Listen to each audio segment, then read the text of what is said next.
ఆయన ఇక్కడికి వచ్చి నాకిష్టం లేదు అన్నారనుకో, శాలిని ఇలాగే వదిలేస్తావా?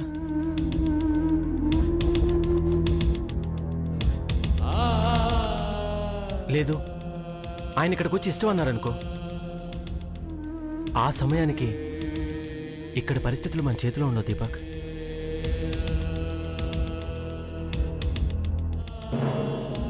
ప్లీజ్ బాగా ఆలోచించు.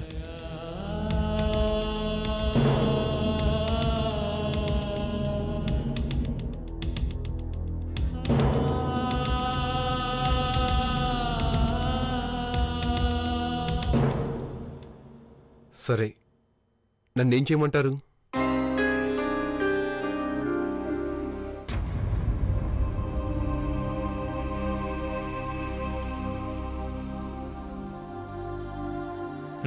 వీళ్ళందరినీ ఆ రూమ్లో కూర్చోమను. Yes sir. వాళ్ళందరినీ తీసుకురా.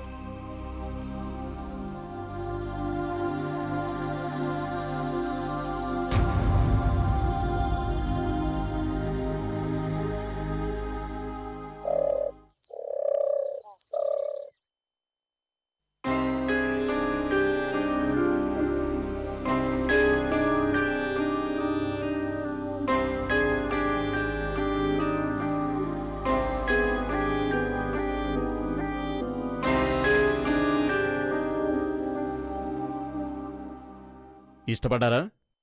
వాళ్ళకిష్టమే సార్. చెప్పాల్సింది మీరు కాదు, వాళ్ళు. నీకిష్టమేనా?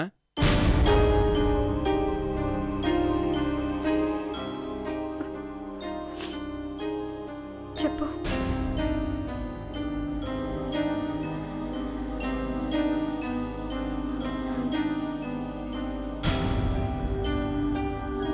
తల ఊపడం కాదు, నోటితో చెప్పు. ఇష్టమే. నీకు ఇష్టమేనా?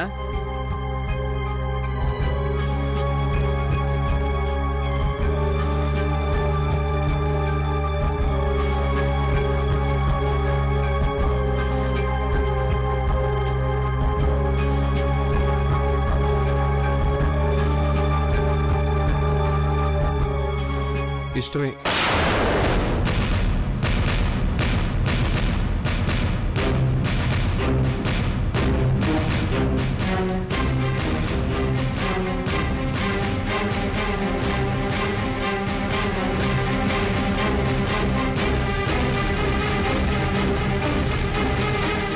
సంతకాలు పెట్టండి.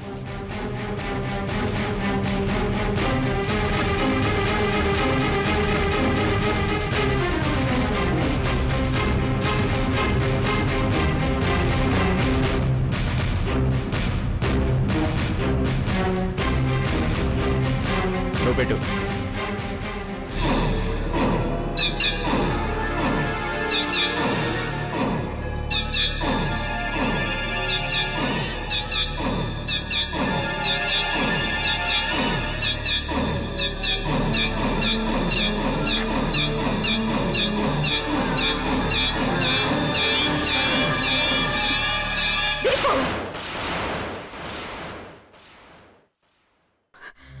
నువ్వు నన్ను మోసం చేశావు. నీ అంత చూస్తాను. Stop the nonsense. ఇది నీ ఇల్లు కాదు, పోలీస్ స్టేషన్.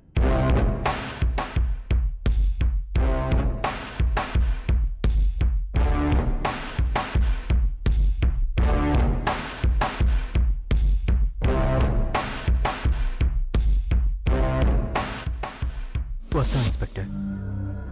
ఓకే, మంచిది, వెళ్ళిరండి. Thank you sir.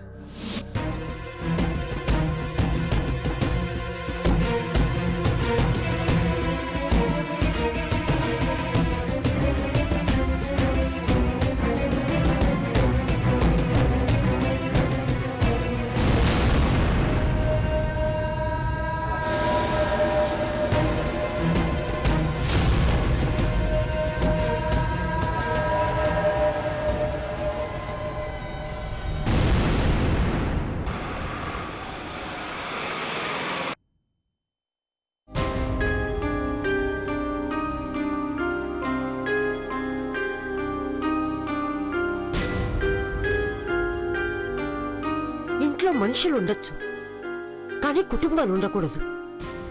Ranga phone చేయడం ఏంటి, ప్రశాంత్ వెళ్ళిపోవడం ఏంటి? అసలు ఏం జరుగుతుంది ఇక్కడ? ఇంతకీ శాలిని ఎక్కడికి వెళ్ళినట్టు? నీ గదిలోనే కదా అది ఉండేది. ఆ మాత్రం బాధ్యత లేదా నీకు? దాని గురించి నీకు ఎప్పటికప్పుడు చెప్తూనే ఉన్నాను కదా నానమ్మా.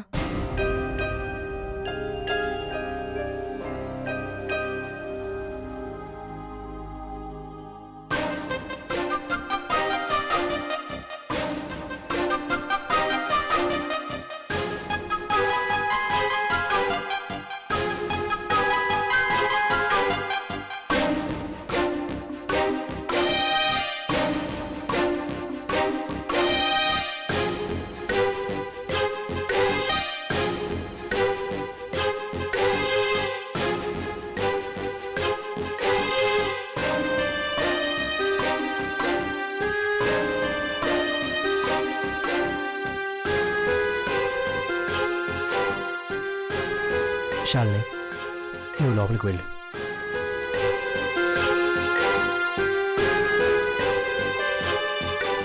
ఆగో.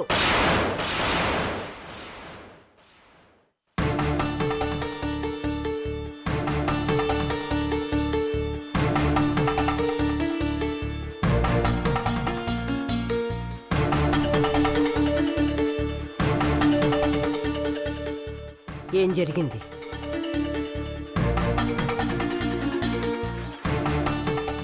ఏం జరిగింది? ఏం లేదు నానమ్మా, చిన్న ప్రాబ్లం అంతే. మగవాడి మాటని, ఆడదాని మనసుని 60 ఏళ్లగా చూస్తున్నాంట.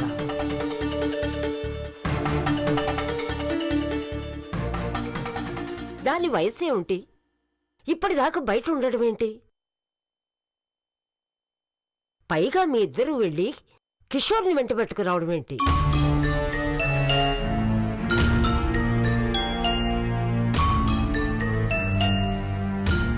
నిజం నానమ్మా, అది ఫ్రెండ్ బైక్ నడిపి యాక్సిడెంట్ చేసింది. పోలీస్ కేసు అయింది. దానికి లైసెన్స్ లేదు కదా. నాకు విషయం తెలిసి ప్రశాంత్కు ఫోన్ చేస్తే వాడు కిషోర్ని హెల్ప్కి రమ్మన్నాడు. ప్రార్థన, కిషోర్ కూడా వచ్చారు. ప్రార్థన కూడా స్టేషన్కి వచ్చిందా?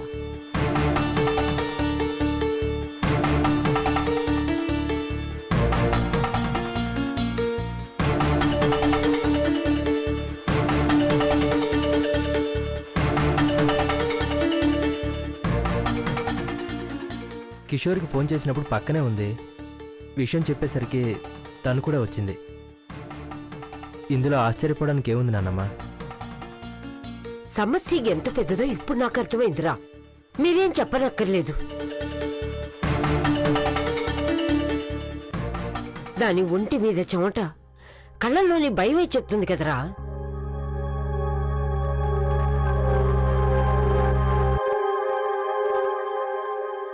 ఇప్పటికైనా నిజం చెప్పండిరా, అసలు ఏం జరిగింది?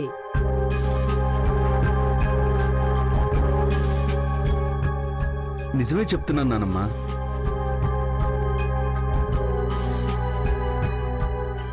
మీరు అనుమానించింది నిజమే మా అమ్మ.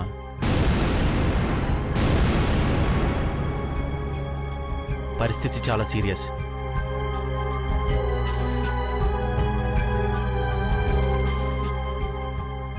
శాలిని యాక్సిడెంట్ చేసిన వ్యక్తికి చాలా సీరియస్గా ఉంది. అందుకే శాలిని అలా ఉంది.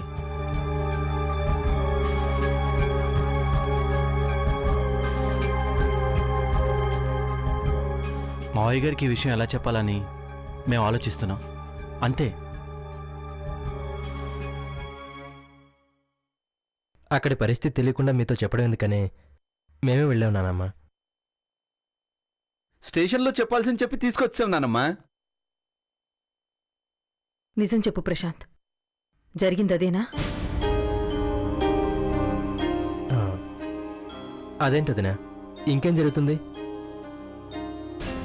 అర్చన, శాలిని లోపలికి తీసుకెళ్ళు.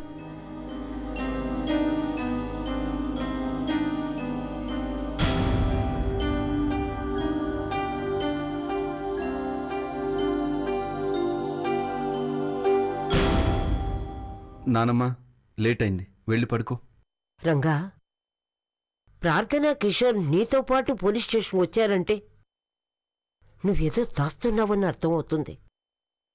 అబద్ధం అన్నిటినీ నిద్రపోయేలా చేస్తుందిరా, కానీ నిజాన్ని మాత్రం కాదు. నాకు నిద్ర వస్తుంది.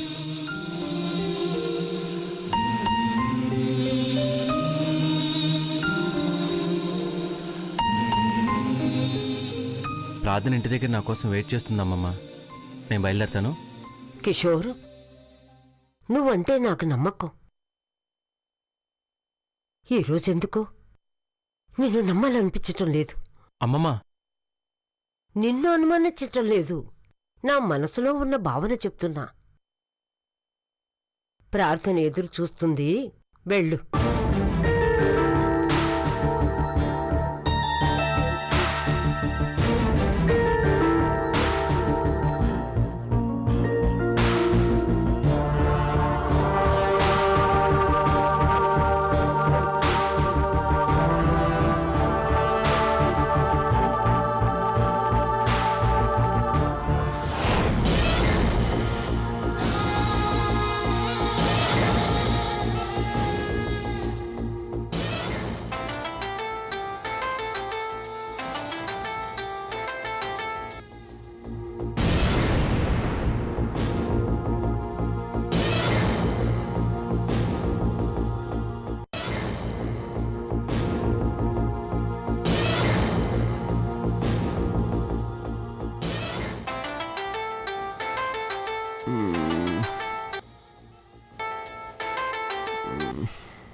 హలో.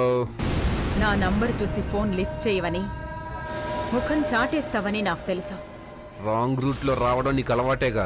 రూట్ ఏదైనా అనుకున్న పనిని సాధించుకోవటం ఈ మహిమకు అలవాటు. కానీ నువ్వే వచ్చిన అవకాశాన్ని పోగొట్టావు. అది నీకు పగ తీర్చుకోవడానికి అవకాశం, కానీ నాకు నా ప్రేమ నిరూపించుకోవడానికి అవకాశం. నీ అవకాశం కోసం నాకు నమ్మక ద్రోహం చేశావు, అన్యాయం చేశావు. అన్యాయమా? కాదు, ఓ ఆడపిల్లకి న్యాయం చేశాను. Shut up.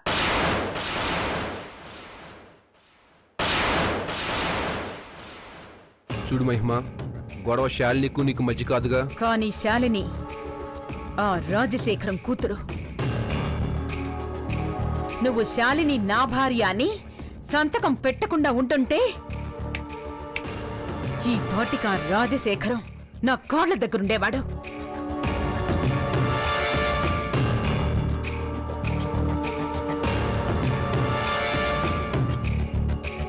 మహిమ, మహాభారతంలో అర్జునుడు భీష్ముని గెలవడానికి శిఖండిని అడ్డం పెట్టుకున్నాడంట.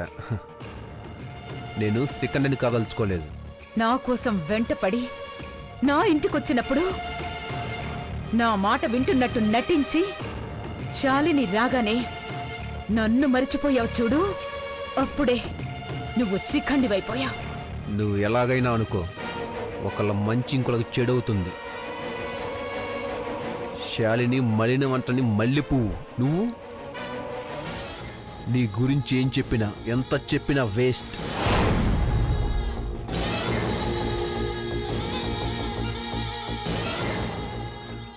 దీపక్, నువ్వు ఎదిరిస్తున్నది మహిమనని గుర్తుపెట్టుకో. నేను నిన్ను ఊరికే వదిలిపెట్టాను. చూడు దీపక్, నువ్వు నా నుంచి దూరంగా వెళ్ళి శాలినితో సుఖంగా ఉందామనుకుంటున్నా. కానీ నువ్వు సుఖంగా ఉండాలంటే నాతో మాత్రమే ఉండాలి. నాతో ఛాలెంజ్ చేయకు. దీపక్ నువ్వు అనుకున్నంత పిచ్చివాడు కాదు, అంత మంచివాడు కాదు. అది నాకు బాగా తెలుసు. శాలినికే తెలీదు, తొందరలోనే తెలిసిపోతుంది. అప్పుడు నువ్వే మళ్ళీ ఈ మహిమ కాళ్ళ దగ్గరకొస్తావు. మహిమా, నాకు శాలినికి మధ్య నువ్వు ఎంటర్ అవ్వకు. ఖచ్చితంగా ఎంటర్ అవను. కానీ నాకు శాలినికి మధ్య నువ్వొచ్చేలా చేస్తాను.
అన్నయ్య, ఏంటన్నయ్య ఇది? చిన్నపిల్లాడిలా ఊరుకో. నా చేతులారా నేనే దాని జీవితాన్ని నాశనం చేశాను. పోలీస్ స్టేషన్లో సిగ్గుతో అవమానంతో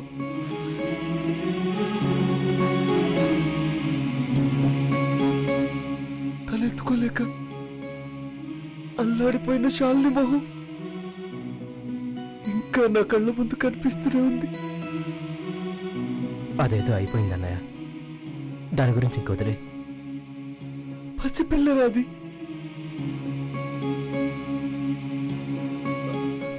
అమ్మాయికంగా జాలిగా నా కళ్ళలోకి చూసి చూపు,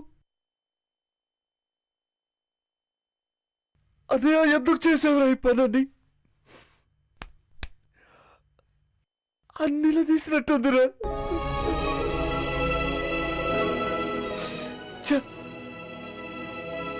ఎవరు ఏదో చేద్దామని నా వెళ్తూ నా కన్నునే పొడుచుకున్నాను రా. అసలు నువ్వు ఈ పని ఎందుకు చేయాల్సి వచ్చింది అన్నయ్య?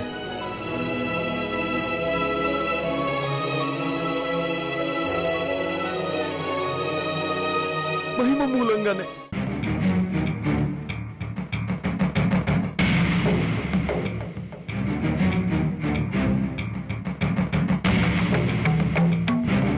ఏం జరిగిందంటే చెప్పరే. ఎవడాడు? చెప్పు, ఎవడాడు? దీపక్ అని ఆ జస్టిస్ రాజశేఖరం కుటుంబాన్ని ముక్కలు ముక్కలు చేసే వరకు వదలను. ఆవిడెవరో గాని చాలా పకడ్బందీగా ప్లాన్డ్గా మనల్ని అందరినీ సమస్యల్లోకి లాగుతుంది.